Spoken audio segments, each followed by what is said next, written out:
Hi everyone, this is week 5, day 3. So the learning objective is distinguish environmental changes that may result in loss of species. So that is what we are going to distinguish at the end of this lesson, that there are environmental changes that result into loss of species. So let us find out what are those environmental changes. So human actions have resulted in habitat loss. Do you agree that the human actions ato ang binuhatan kuno, it could result to the habitat loss and degradation that has accelerated the rate of extinction. So like for example, the deforestation. Okay, so this is example of a human actions that result to habitat loss. Deforestation. So what is deforestation? So this is the rapid rate at which trees are cut down. So deforestation, pagputol sa mga kahoy. Okay? And then ka magputol, dili i-replace, dili tamnan og lain. Okay, so that is deforestation. Okay, so of course, there are organisms or species living in trees. So, since gitangtang ang kahoy, gipamutol, so wala na gipuy-an ang organisms. So, that will result to habitat loss. Mawa ang ilahang gipuy-an. So, what could be the results of deforestation? What could be the result? Unsay kanang atong mga problema aning deforestation? So, first, it leads to soil erosions. Okay, dahili sa soil. Okay? Flash floods. Okay? So, of course, nganuman, kay wa na may roots of the trees that will absorb water. So that is why it results to flash floods. Okay? And disappearance of wildlife species that will eventually lead to extinction. So disappearance meaning mga mawa ang atoang wildlife species. So the principal causes of deforestation are, okay, so we have the illegal logging. Okay? So, putlog mga kahoy kay ibaligya. Another is kaingin farming. So, putlog mga kahoy kay tamnan og lain. Like for example, tamnan root crops, tamnan og mani, tamnan og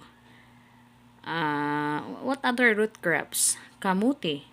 Okay? So, which is, ang mga roots, gagmay ra. So, it cannot hold the soil during kanang strong heavy rains, kusog aguman. So, mudahili ra. Okay? So, tungod kay root crops may gipananom. Forest fires. Okay? Kanang nasunog nga kahoy. Forest fires. Typhoon, of course. Kusog nga bagyo. Okay? Then, conversion of forest lands to agricultural. Okay? Imbis forest land, meaning forest, kuan siya, i-convert. Like for example, agricultural, tamnan lagi as what I said, tamnan na lang mga root crops. Okay, imbes bukid na siya, tamnan o forest na siya, tamnan og lain nga tanom. Okay? Or housing ba karon himuong subdivision. Okay, pamutlog mga kahoy kay butangan og tukuran og mga subdivision, camellia homes, like for examples. Okay? And commercial lands. Okay? Those are the causes of deforestation. So, ngano mang nangawa ang kahoy, unsay mga hinungdan is deforestation. Okay? So, unsa man tong mga deforestation? So, we have again the illegal logging, kaingensis farming, we have the forest fires, typhoon, conversion of forest lands to agricultural, housing, and commercial lands.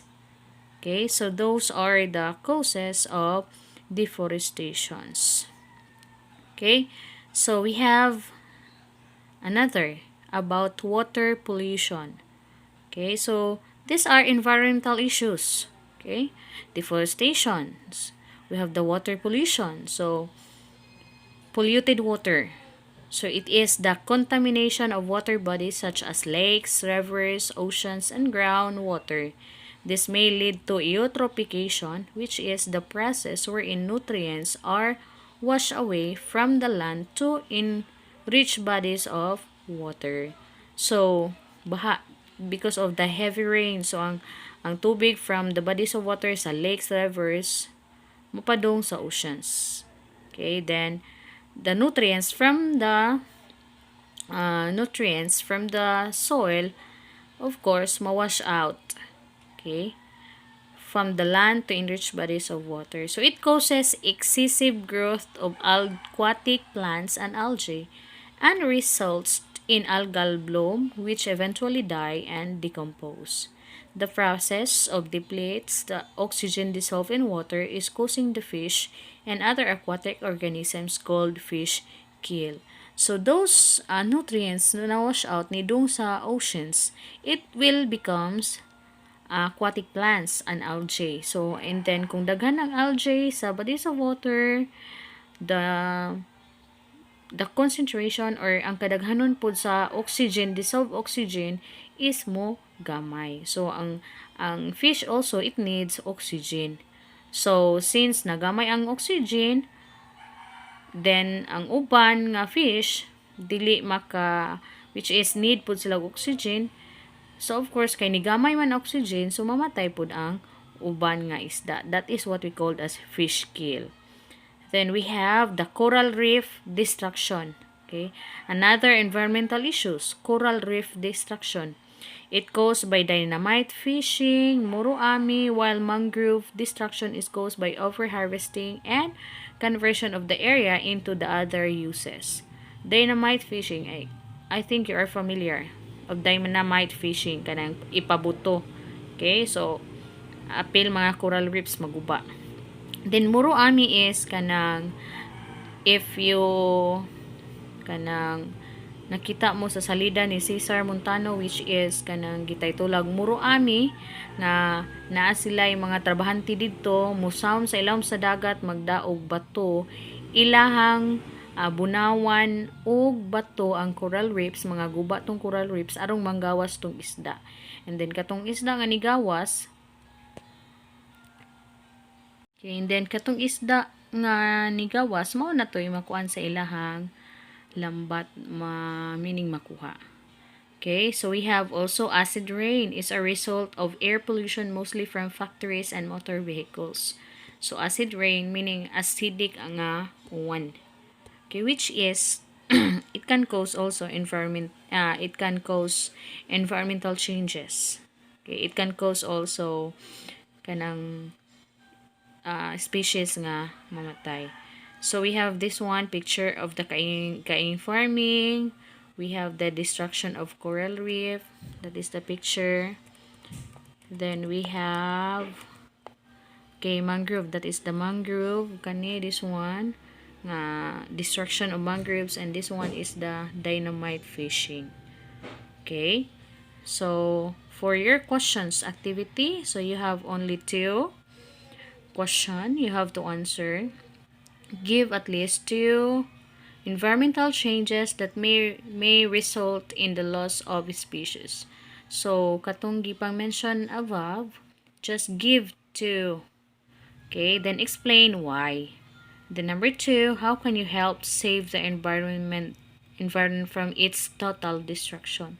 Unsaon nato as a student, as a human being, unsaon nimo to save our environmental and at our environment from its total destruction. Okay.